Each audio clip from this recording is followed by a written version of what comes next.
बिस्मिल्लाहिर्रहमानिर्रहीम। अस्सलाम वालेकुम नाज़रीन, आप यूट्यूब चैनल देख रहे हैं। मैं इमरान खान हूँ। सबसे पहले आज़ाद कश्मीर की सूरत हाल पर हम बात करेंगे, फिर कुछ इसराइल के मामले में नई डेवलपमेंट्स आई हैं अमेरिका से, इसराइल से, पाकिस्तान से, कतर से, वो मैं आपके सामने रखूँगा। और फिर इमरान खान साहब के हवाले से इम्पॉर्टेंट खबर है।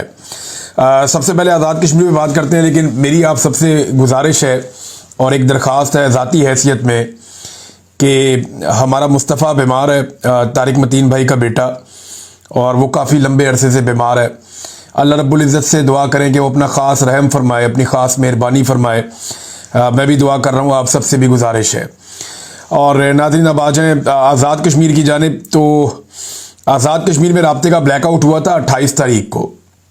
29 को इन्होंने ऐलान किया था कि हम अवामी एहतजाजी तारीख उठाएंगे, हमारे जायज़ मुतालबात हैं। एस्टेब्लिशमेंट यहाँ पे गंद मारना बंद करे, अवाम को हुक्मरानी का हक दिया जाए। जमहूरियत के लिए बात कर रहे हैं, अपने हुकूक के लिए बात कर रहे हैं और पुरअमन एहतजाज कर रहे हैं। तो एक दिन पहले ही इंटरनेट बंद कर दिया गया।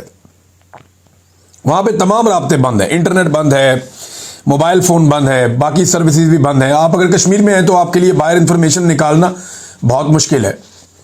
लोग बड़ी मुश्किल से वहाँ से इंफॉर्मेशन बाहर निकाल पाते हैं और बहुत कम ऐसा बंदोबस्त है कि मालूमात जल्दी से अब राय रास्त आ जाएं।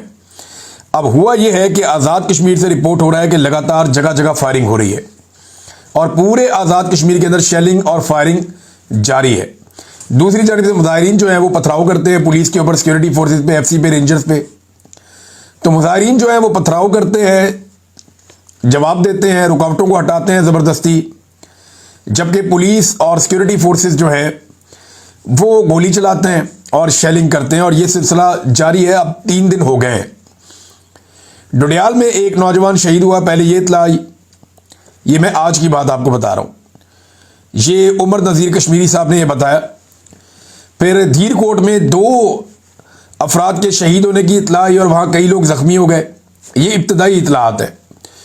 मुजफ्फराबाद में वहाँ पे जो जर्नलिस्ट है उन्होंने क्लेम किया कि 2 लोग वहाँ पे शहीद हो गए। फिर मुजफ्फराबाद में कल भी एक शहादत हुई थी। तो कश्मीर में जगह जगह फायरिंग हो रही है। बाग में भी शदीद फायरिंग की इत्तलात आई है। अब ये निहत्ती अवाम के ऊपर गोलियां चल रही हैं, घरों के अंदर शेलिंग हो रही है।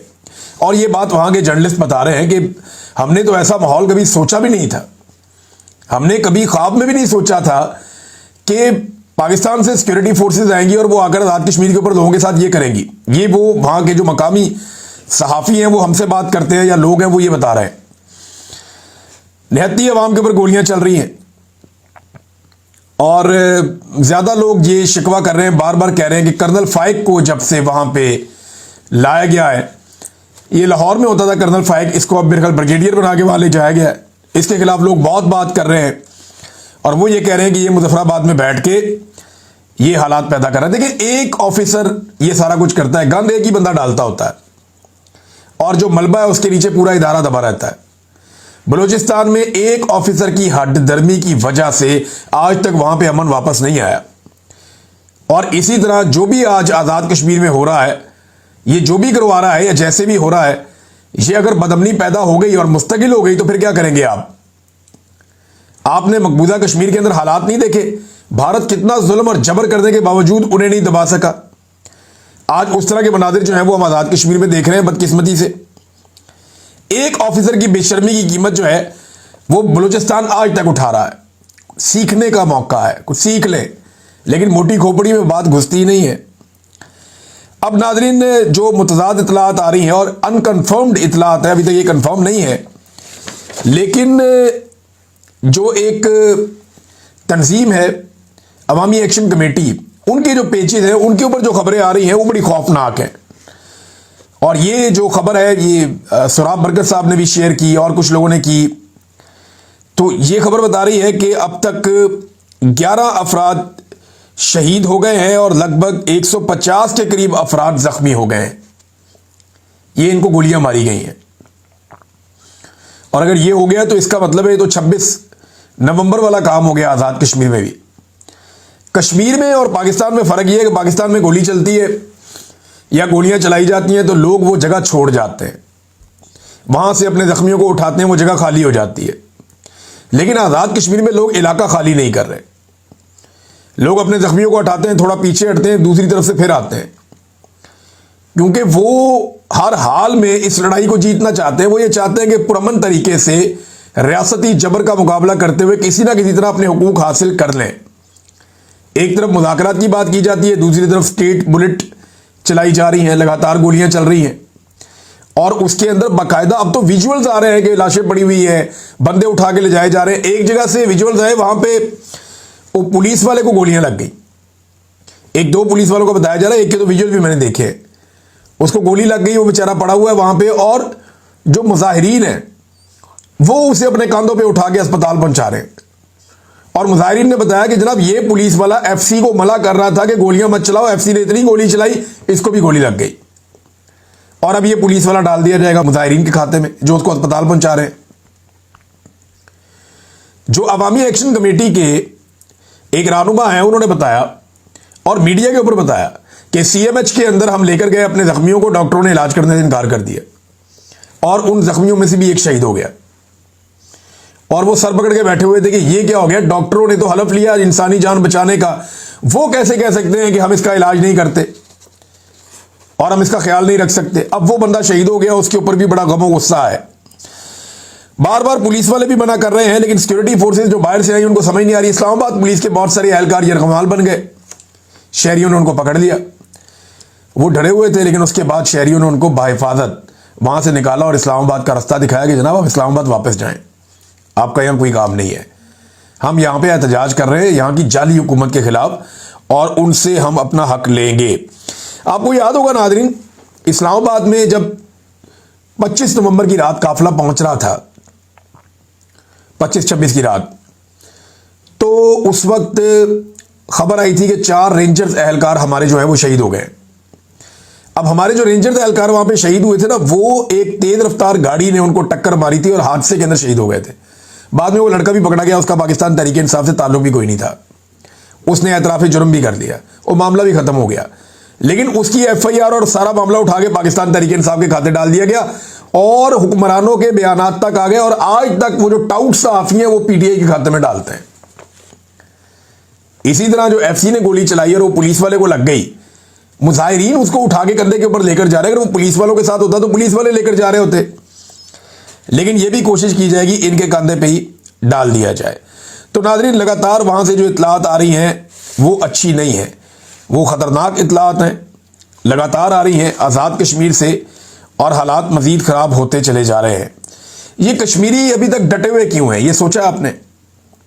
क्योंकि ये लीडरलेस हैं, इनके पीछे कोई ऐसा आदमी नहीं है जो इनको रोक लेके रुक जाओ। किसी के पास ये इख्तियार नहीं है कि वो एक आवाज़ दे के रुक जाओ, वापस आ जाओ, मैं बात कर रहा हूं, ये नहीं है। एस्टेब्लिशमेंट किसी एक को ब्लैकमेल नहीं कर सकती। यानी मिसाल के तौर पे इनके साथ गंडापुर नहीं है, यानी इमरान खान साहब गंडापुर को बंदे देके भेजते हैं अपने, वो 1-1.5 लाख बंदा, और ये इतने 1-1.5 लाख बंदे नहीं है, ये हर जगह थोड़े थोड़े लोग निकले हुए हैं, कहीं पे 10,000, कहीं पे 15,000, कहीं पे 5,000, कहीं पे 25,000, ये ऐसे अलग अलग जगहों पे निकले हुए और बहुत सारी जगहों पे निकले हुए हैं। तादाद तो इनकी बहुत ज्यादा है, लेकिन अभी ये इकट्ठे हो रहे हैं, मुजफ्फराबाद की तरफ आगे बढ़ रहे हैं, और सरकार पूरी कोशिश कर रही है ये मुजफ्फराबाद में दाखिल ना हो सके, क्योंकि सरकार ये जानती है कि जब ये मुजफ्फराबाद में दाखिल हो गए तो इनके पास लाशें हैं अब, और हमने इनको लाशें दे दी हैं, ये बहुत गुस्से में है, तो इनका मुकाबला नहीं किया जा सकेगा। लेकिन लोग बार बार ये तलकीन कर रहे हैं तमाम रहनुमा कि पुरअमन रहें, पुरअमन रहें, हमने झगड़ा नहीं करना। जहां पे भी पुलिस वाले, एफसी वाले इनके काबू आते हैं, ये उनको मारते नहीं है, उनको निकालते हैं, रास्ता देते हैं। तो ये बड़ी पॉजिटिव चीज है और इससे सीख के आगे बढ़ना चाहिए।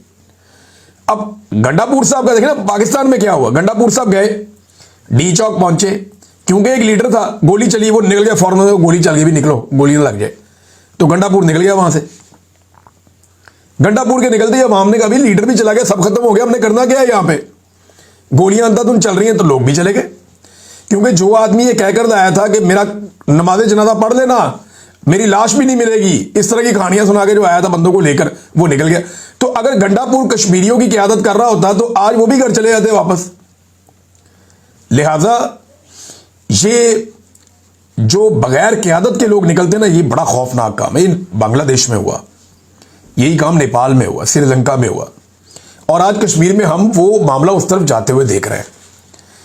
तो क्या पाकिस्तान इस तरफ बढ़ेगा, ये आने वाले दिनों में हम देखेंगे। गंडापुर ने जो दावा किया नादरीन, उसके ऊपर बात करते हैं, लेकिन पहले जरा इसराइल वाले मामले में चले जाएं। दो बातें तो क्लियर हो गई, और ये दो बातें डोनाल्ड ट्रंप ने भी क्लियर कर दी, ये दो बातें नेतन्याहू ने भी क्लियर कर दी। ये बातें जो इसराइली दिफाई एक्सपर्ट्स हैं, उनकी जो माहिरीन की राय आ रही है, वो भी यही आ रही है। और कैटेगोरिकली वो ये बात कह रहे हैं कि नंबर एक, ट्रंप के मंसूबे या मुआहदे में फ़लस्तीनी रियासत का क़याम शामिल नहीं है, और ये पहले दिन से नहीं है। अब आपको कई लोग मंजन बेचेंगे, जनाब पहले था अब नहीं है। नहीं, ऐसा नहीं है। वो जो पहला मुआहदा सामने आया था, मैंने आपको जिस दिन मुआहदा शुरू हो रहा था, शहबाज शरीफ ने इसकी तारीफ भी नहीं की थी, उससे पहले मैंने मुआहदे के बारे में आपको बताया था एक शिक, कि उसमें यह है कि सोचेंगे, बाद में सोचेंगे कि फ़लस्तीन को रियासत बनाना है या नहीं बनाना, बस इतना ही है। कोई फ़लस्तीनी रियासत का तस्करा उसमें नहीं है। एक तो ये बात क्लियर होगी, उन्होंने कहा जी कोई फ़लस्तीनी रियासत का क़याम जो है ट्रंप के मंसूबे में शामिल नहीं है। नंबर दो, गजा से इसराइली फौज का इनखला नहीं होगा। तो फिर ये खे आपने मुआहदा किया है, आपने हासिल क्या किया? इसराइली फौज रहेगी गजा के अंदर, तो फिर आपने क्या हासिल क्या किया आपने?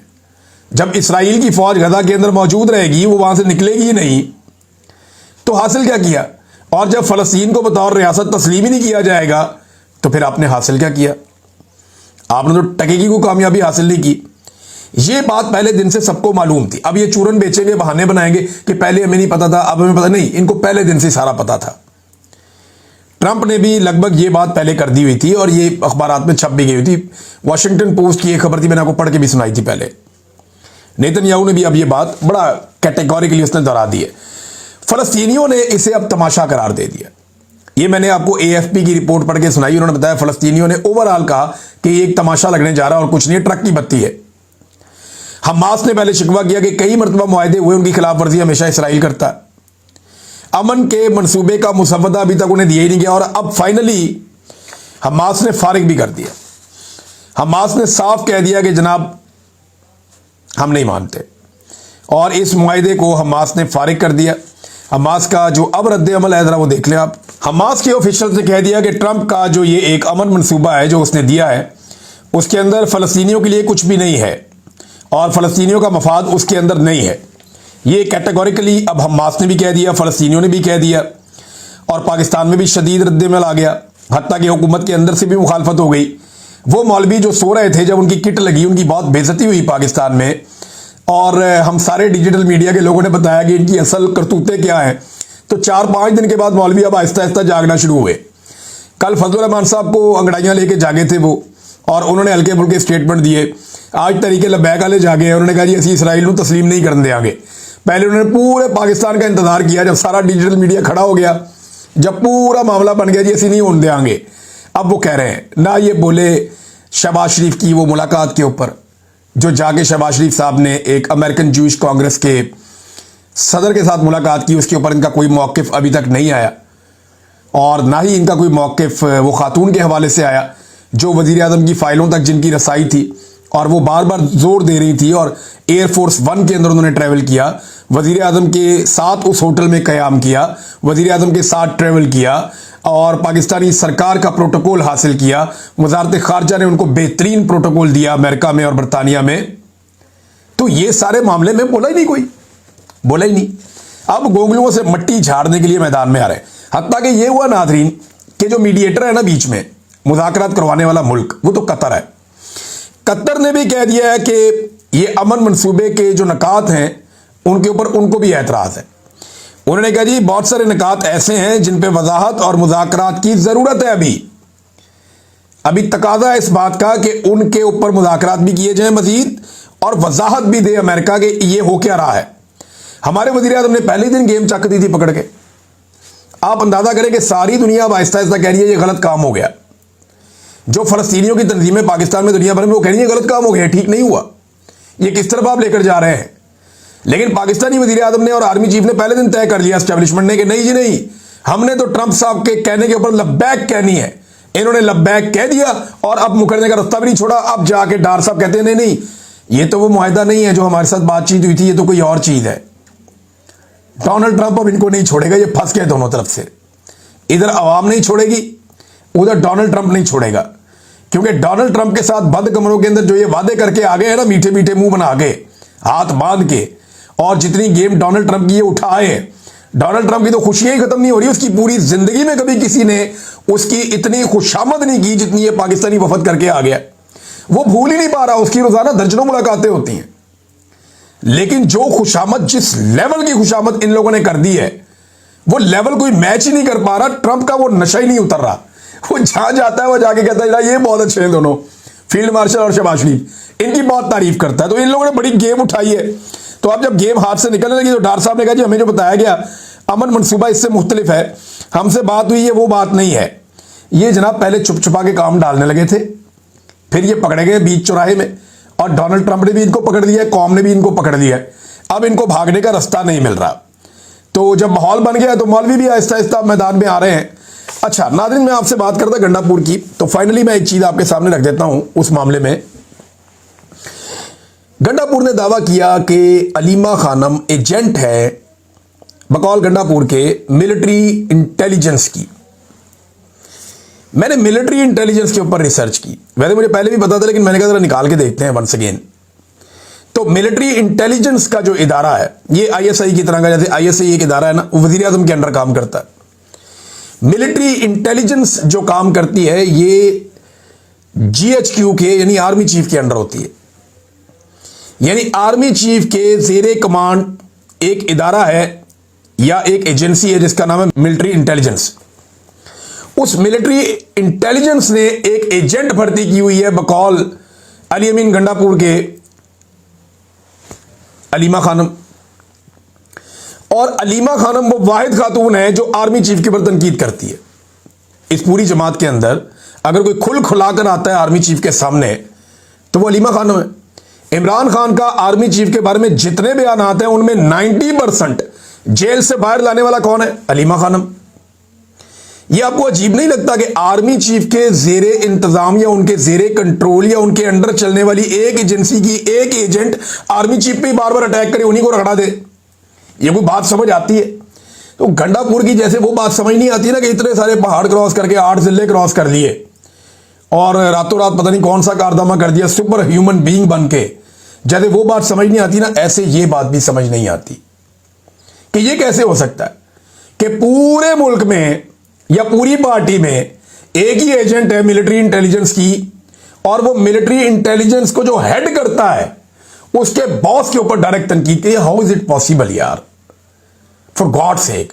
गंडापुर साहब लोग मासूम जरूर हैं, पाकिस्तानी बहुत मासूम है, हमारे पश्तून भाई भी बड़े मासूम हैं, लेकिन बेवकूफ नहीं है, पागल नहीं है, दिमाग हमारा काम करता है, इतना तो हमें पता चल जाता है। और ये थोड़ी सी रिसर्च से चीजें सामने आ जाती हैं। तो ये एक और कहानी इन्होंने सुनाई, और हर कहानी के अंदर एक अजीबोगरीब नया एंगल होता है गंडापुर साहब की, समझ से बाहर।